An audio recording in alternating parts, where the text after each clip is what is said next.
Muy buenas tardes. Les damos la más cordial bienvenida a este nuevo episodio de CEPAP Te Escucha, esta sección que complementa a nuestro ya tradicional podcast de CEPAP Pregunta, una iniciativa de los estudiantes del Colegio de México en las licenciaturas del Centro de Estudios Internacionales. Mi nombre es Francisco Alatriste. Y yo soy Miriam Ramírez. Y el día de hoy nos alegra muchísimo el poder estar conversando con un par de personas del estudiantado de la Universidad de las Américas Puebla para conversar un poco acerca de los significados que se construyeron entre las personas de la comunidad estudiantil en torno al conflicto que envolvió a tan importante institución de educación superior en el estado de Puebla a lo largo del año pasado, aún inicios de este.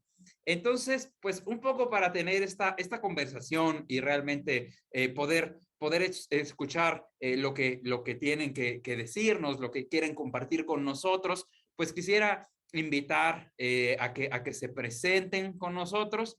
Quisiera entonces, a lo mejor, Shell, si quisieras compartirnos un poco, presentarte a nuestra audiencia. Hola, yo soy Shell Padilla y estudio en la Universidad de las Américas Puebla, por supuesto UTLAP, y estudio Ciencia Política y Literatura. Estoy en los últimos semestres y pues nos tocó estar durante la movilización de 8 meses para la recuperación del campus. Les agradezco mucho el espacio, por cierto. Muchísimas gracias. Pues el gusto es todo nuestro y el agradecimiento pues porque estén aquí para compartir un poco esta experiencia. Marcelino, nos daría también mucho gusto escucharte. Sí, muchas gracias también por la invitación. Estoy muy contento y agradecido por estar aquí con ustedes. Yo soy Marcelino Trujillo Contreras, estudio en la Universidad de las Américas Puebla, Relaciones Internacionales y Ciencia Política. Voy en 8º semestre y también, al igual que Ich, estuvimos juntos en pie de lucha desde el día 1 que sucedió el conflicto hasta que fue la recuperación del campus. Bueno, pues creo que justo a pesar de que en sus respuestas han dado que estuvieron hasta la recuperación del campus, no estaría de más comentar para toda la audiencia que no sabe, que se le olvidó, o que sí sabe pero quiere recordarlo. Pues básicamente, ¿qué pasó? ¿Por qué la universidad fue cerrada? Si nos pueden comentar ahí un poco de contexto, por favor, quien quiera. Sí, Michelle, por favor. Pues mira, lo que sucedió, tratando de resumirlo un poco porque es un conflicto muy amplio, es que debido a un conflicto anterior entre quienes son parte del patronato de la universidad, es digamos un conflicto de herencias sobre la fundación. Al entrar el fiscal Hertz Manero a la Fiscalía de la República, se reabre un caso y eso permite que en el estado de Puebla puedan girar órdenes de aprehensión contra el patronato de la universidad y así, digamos, sacar una orden cautelar por parte del gobierno del estado encabezado por Miguel Barbosa para tomar las instalaciones de la universidad por medio de la fuerza pública. El 29 de junio del 2021 entra las fuerzas de la Policía Auxiliar del Estado con una orden bastante, digamos, escueta a tomar el campus de la universidad armados con un montón de personas, de elementos de la policía, camionetas y demás, sacan a la gente a punta de pistola que se encontraba en el campus. Por suerte no había muchas personas debido a que por la pandemia había estado cerrado y apenas el día siguiente nos íbamos a reincorporar a clases y a talleres. Y a partir de ese día se vuelve una lucha constante por recuperar el campus. Lo que sucedió básicamente es que nos tuvimos que movilizar como alumnos, profesores, comunidad universitaria en general, el mismo municipio de San Andrés y el municipio de San Pedro Cholula, porque al estar tomada la universidad, no nada más se nos afectó, digamos, como estudiantes, sino que paró toda la actividad económica cercana a la universidad. Entonces, pues desde ese día nos mantuvimos como a pie de lucha. Pasaron muchísimas cosas. Se nombró un rector espurio, que era el conocido Armando Ríos Peter, quien estaba con estas personas que tenían tomado el campus, amenazando y hasta cierto punto generando información falsa acerca de la situación legal de la universidad. Y pues tardamos 8 meses en poder recuperarlo y sacar las órdenes judiciales para que se nos devolviera el campus de forma íntegra.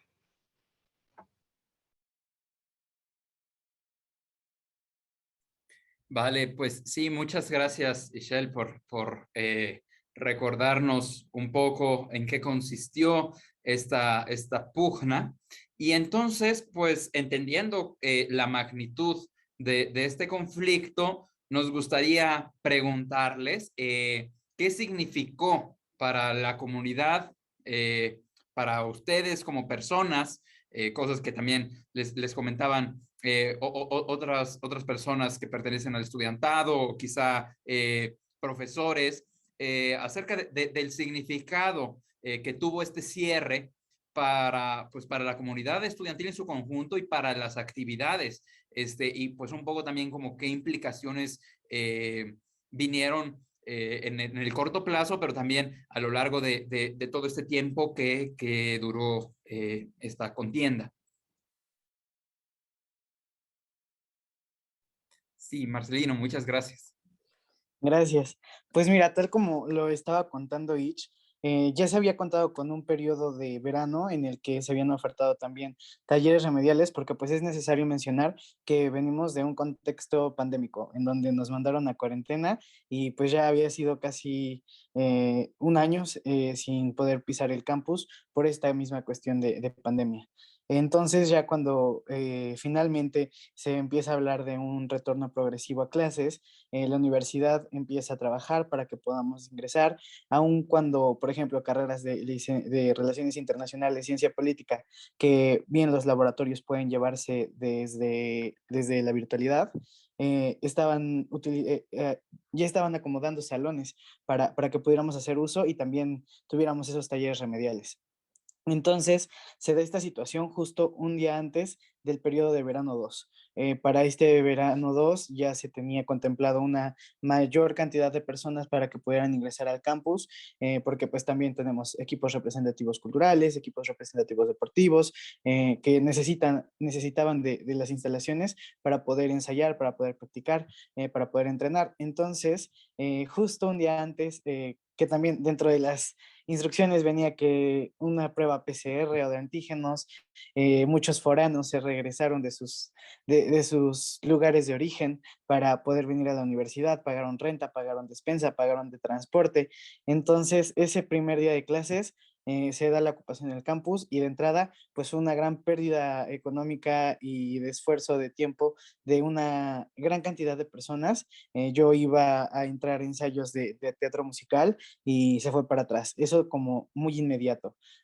Después, los profesores, por ejemplo, del área de ciencias, de ingenierías, con sus proyectos, todo se quedó dentro de los laboratorios y habiendo, nada más dejaban que pudieran ir más o menos checando esta cuestión del manejo de materiales peligrosos, pero hasta eso muy, muy limitado. Sus proyectos quedaron estancados, había unos que ya estaban a punto de publicar y todo quedó prácticamente pues inservible, tuvieron que empezar desde cero y bueno, también este desgaste como comunidad universitaria en el que pues veías como todos, todas estaban regresando a clases, estaban en sus campus y claro, o sea, la depresión, la ansiedad, la frustración de no poder hacer uso de tu campus, de no poder tener esa vida universitaria presencial que es tan importante. Y también como menciona Ich, sin duda las afectaciones a San Andrés y San Pedro Cholula, que dependen económicamente una gran cantidad de todo el movimiento en la Universidad de las Américas Puebla y que se dejó a un lado. Veías la 14 totalmente vacías, San Andrés Cholula vacío, los restaurantes, muchos cerraron, muchos negocios cerraron, también muchas personas con rentas estaban ya desesperadas, y sí, la verdad es que creo que porque todos sufrimos bastante esta toma ilegal del campus, porque pues hasta llegó a repercutir en cuestiones familiares, ¿no? Porque pues también con esta crisis económica por la pandemia, pues muchas familias perdieron esos negocios, muchos tenían sus negocios ahí cerca de la universidad, entonces fue una cadena de muchas afectaciones a muchísimas personas. Sí, muy cierto esto que mencionas, el cómo la economía del lugar, de ahí de San Andrés, San Pedro, aunque está muy cerca, pero un poco más lejos, ¿no? La 14, esta calle de atrás de la universidad que está lleno de restaurantes y lugares donde pues socializar, en gran parte pues depende de toda la vida que se genera en torno a la universidad. Pero por otro lado, pues viene la afectación económica también propia del contexto de la contingencia sanitaria, de la pandemia.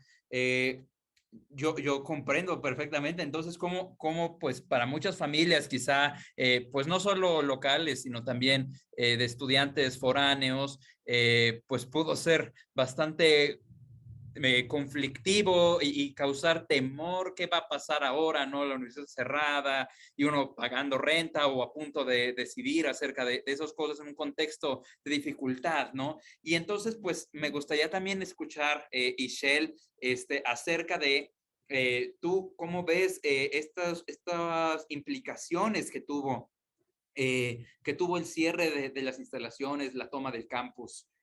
Gracias. Pues yo quería agregar nada más que también nos afectó mucho en la cuestión académica. Como mencionaba Marcelino, los laboratorios, el no tener un campus es sumamente difícil continuar la educación a distancia, continuar la educación en línea. Todos los que hemos estado en la universidad durante la pandemia sabemos lo difícil que es, cómo cambia el sistema, cómo cambia nuestra capacidad de atención. O sea, son muchas cosas, ¿no? Pero aparte se puso en riesgo tres cosas que me parecen vitales. La matrícula de la universidad disminuyó de forma, digamos, bastante considerable, cosa que es muy difícil, sobre todo en una universidad que se mantiene como fundación y beca a 70% de sus estudiantes, ¿no?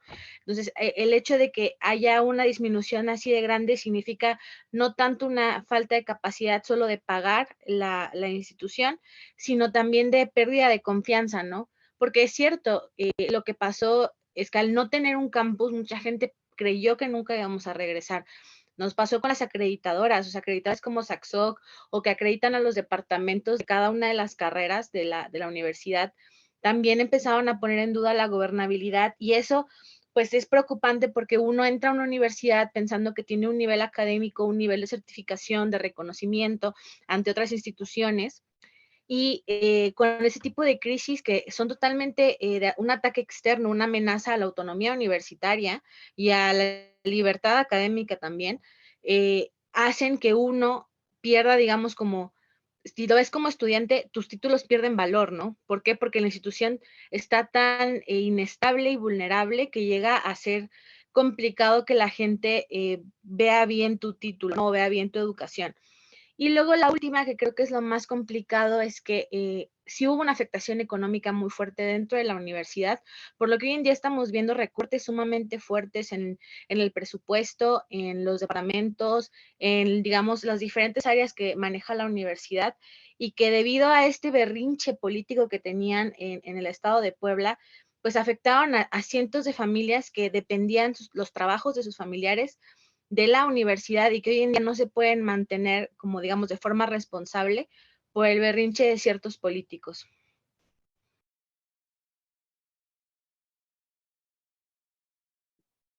Pues creo que es muy útil ahora que mencionamos como la injerencia de otras instituciones, no solamente quitarle el apoyo a la UTLAP, pero pasar al siguiente eje, que es cómo incidieron otras instituciones académicas en el problema, en esta forma de apoyo. Y creo que sería bien valioso también explorar esta respuesta, no solamente en cuestiones de acciones concretas, sino también en, o sea, en qué tiempos de la crisis. En estos 8 meses hubo apoyo durante todos los 8 meses, hubo algo que detonó un apoyo y sobre todo en qué medios se dio este apoyo.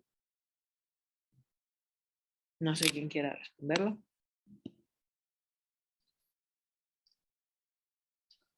pues si quieres empiezo, Ich, y ya. Pues la verdad es que al principio, digamos, tanto la sociedad como la comunidad estudiantil en general, fue muy complicado tener ese apoyo. Entendemos, digo, éramos una institución que vivía en una burbuja en la que no pasaba nada. Nuestro campus era sagrado, nadie nos tocaba, nadie nos hacía nada. El mundo podía caerse afuera, pero a nosotros no nos pasaba dentro del campus.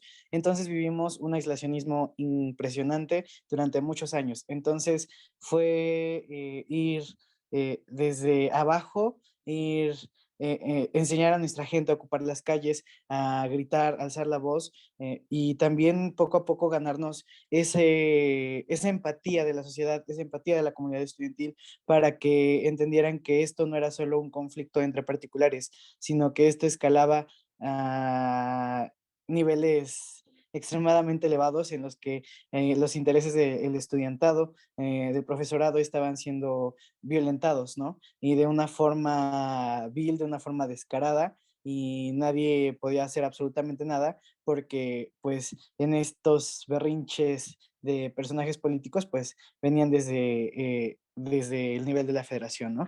Entonces sí, fue ir tocando puerta por puerta a las diferentes instituciones. Recibimos el apoyo del CIDE, del TEC de Monterrey. Así poco a poco se fueron adicionando a nuestro movimiento, pero Itch puede contarlo de una mejor manera. Pues básicamente, como bien dice Marce, costó mucho en el aspecto de que la propia comunidad universitaria de la UTLAB estaba sumamente desapegada y era sumamente apática, y tuvimos que construir todo un motivo por el cual luchar. Pero digamos, la ventaja, tristemente, y creo que es algo que vemos estos últimos días con la violencia incesante que sufren los estudiantes en este país, es que hace casi 3 años en Puebla asesinaron a 3 estudiantes de la Benemérita Universidad Autónoma de Puebla, y a partir de ahí se empezaron a hacer canales de comunicación más fuertes entre universidades, porque sabíamos que era necesario mantenernos unidos para poder evitar ese tipo de situaciones y exigirle al gobierno y a las instituciones que nos protegieran, ¿no?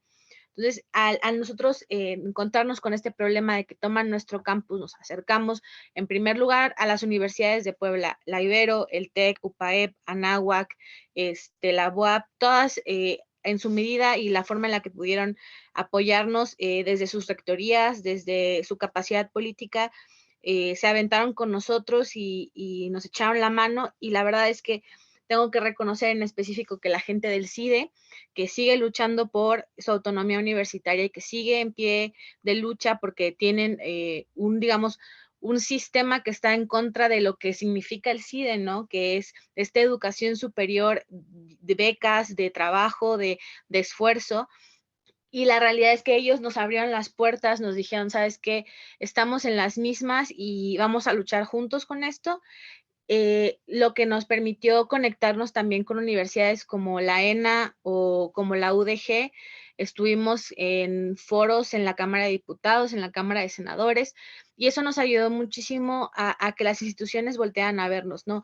Creo que si algo tiene la comunidad universitaria nacional es que pareciera a veces que estamos muy dispersos, pero cuando hay necesidades importantes o cuando hay algo por lo que luchar, siempre tendemos a aportar lo mucho o poco que podamos, ¿no? Ya muestra el que estemos aquí ahorita con ustedes, ¿no? Hay muchísimas cosas que hacer en el ámbito universitario nacional, pero sí, fue un poquito a poquito, y fue también, como dice Marcelino, tocar puertas, y así como nosotros que o sea, nos escucharon, nosotros escuchar también las exigencias de otros compañeros en otros contextos, porque creo que también era uno de los grandes problemas. La universidad se encontraba muy desconectada. Entonces ahora estamos en otro lugar, ¿no? En un lugar de tratar de echarnos la mano los unos a los otros.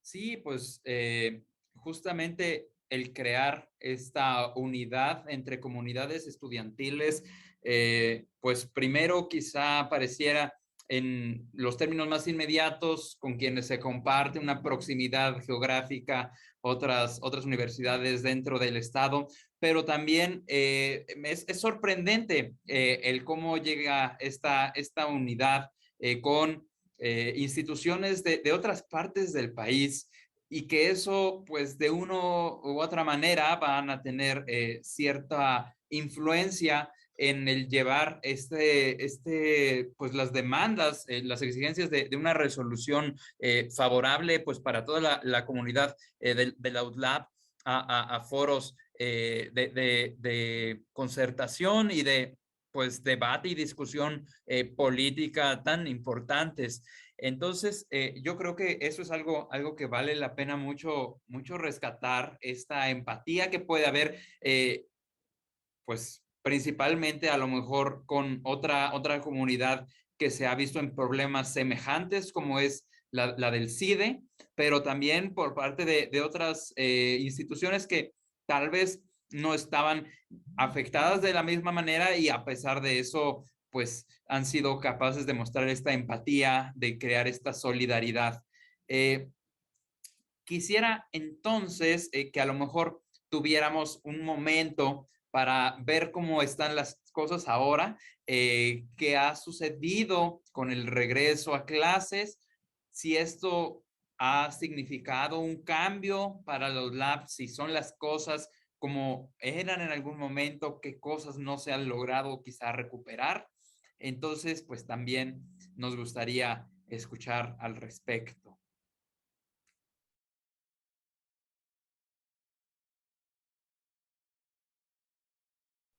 Ok, pues ahorita bueno, primero hay que recordar que les estudiantes fuimos los primeros en ocupar las calles y en organizarnos.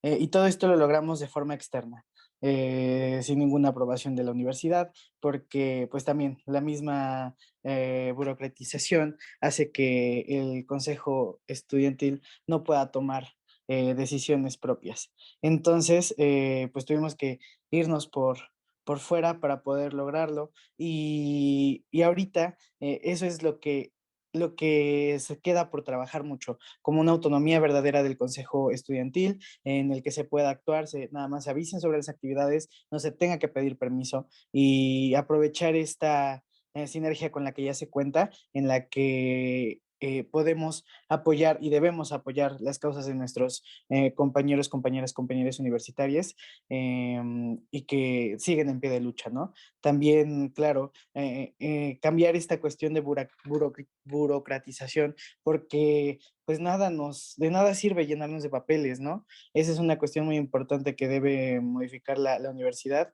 porque pues eso es un elemento que nos causa muchos problemas, no abona, y se está olvidando como esa parte, que esa burocratización fue la misma que hizo que no pudiera movilizarse de muchas otras cosas que habría sido más fácil para recuperar el campus, que hubiera sido muy valioso, y esa parte se está olvidando. Ich. Y creo que también vale la pena agregar que lo que permitió el regreso al campus fue una convergencia de muchísimas voluntades y de muchísimo trabajo. Fueron los profesores, las profesoras, todos los estudiantes, un montón de aliados, de gente que está preocupada, así como las universidades e instituciones públicas que están preocupadas por esta, digamos, intromisión en las universidades, en las escuelas de educación superior. No es algo que está fuera de lo común, ¿no? Lo estamos viendo con el CIDE, lo pasamos nosotros, pero aquí en Puebla también pasó con la UAP, ¿no? Y sigue pasando con la UAP. Entonces, hay como muchas personas que están tirando para adelante para tratar de evitar que la autonomía se vea en riesgo en las escuelas, ¿no? Que creo que aparte eso es una de las grandes cosas que nos mantiene críticos y nos mantiene, digamos, objetivos y presentes en lo que tenemos que hacer como estudiantes, es el saber que tenemos mucho por luchar, que no podemos dejar nuestra autonomía de lado, ¿no? Tuvimos la capacidad no solo de juntar como estas políticas, sino que hubo un equipo de abogados que estuvieron al pie del cañón todo el tiempo tratando de resolver el conflicto, porque lamentablemente, al ser un conflicto tan grande, en el aspecto de que varios tipos se engloban en uno solo, la cuestión de la universidad era una de las tantas aristas que tenía el conflicto de Jenkins, ¿no? Que es algo mucho más, ¿no? Y esto nos permitió, digamos, como desarticularnos la compleja pugna que tienen, ¿no?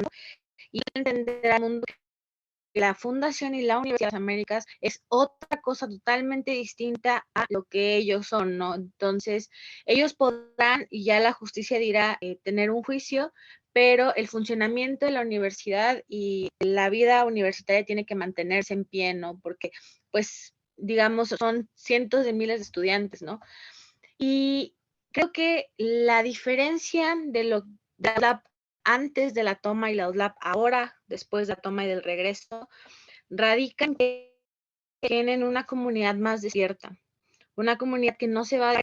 Sí, hay muchas deudas que, digamos, de forma interna nos debe la universidad. No tenemos un protocolo de género, no tenemos ningún tipo de incidencia en la elección del rector, no existe un, como decía Marce, un consejo autónomo que vea por los estudiantes, que realmente represente a los estudiantes, y estamos pasando por un periodo de suma incertidumbre y vulnerabilidad después de la complejidad económica que viene tras la toma, ¿no? Entonces, hay muchas cosas que hacer, pero creo que sí nos enfrentamos a una universidad totalmente distinta, que además sabe que ahora no puede dejar sola a otras instituciones, ¿no? Que así como nos acompañaron en su momento otras instituciones, nosotros también tenemos que hacer lo mismo, y que ya no podemos como mantenernos en esa burbuja que la mencionaba Marcelino antes, ¿no? De que dentro de la universidad era un microcosmos, no pasaba nada, todo estaba bien, y que ahora hay que subirse a la arena política para defender los derechos de todos los estudiantes, ¿no?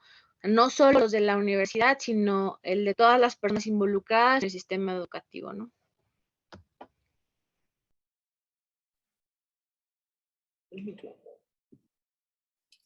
Bueno, pues creo que fue una gran forma de cerrar este podcast. Recordar no solamente que la UDLAP tuvo una capacidad de organización dentro, pero también fuera de la institución como forma de apoyo, sino recalcar que es algo que no se debe olvidar. Es trabajo de su comunidad, pero también de la comunidad nacional de universidades, hacer que recuerden que que no es todo tan fácil y que la organización de estudiantes importa y que la organización con otros importa y que los estudiantes deben y tienen que ser escuchados porque si no, pues cosas como estas pueden llegar a suceder. Y eso último que acabo de decir, no me lo saqué yo de la manga. Y en este sentido les invito a toda la audiencia a seguir a @YUUSLAP. Yo soy Uslap, asumo que en todas las redes sociales, al menos así están en Twitter, al igual que seguir a todas las redes sociales de CEPAP Colmex, CEPAP, @CEPAP_Colmex, para que estén al tanto de siguientes seminarios, de siguientes podcasts, como de esta naturaleza o de CEPAP Pregunta. Y sin más, pues nos vemos hasta la próxima.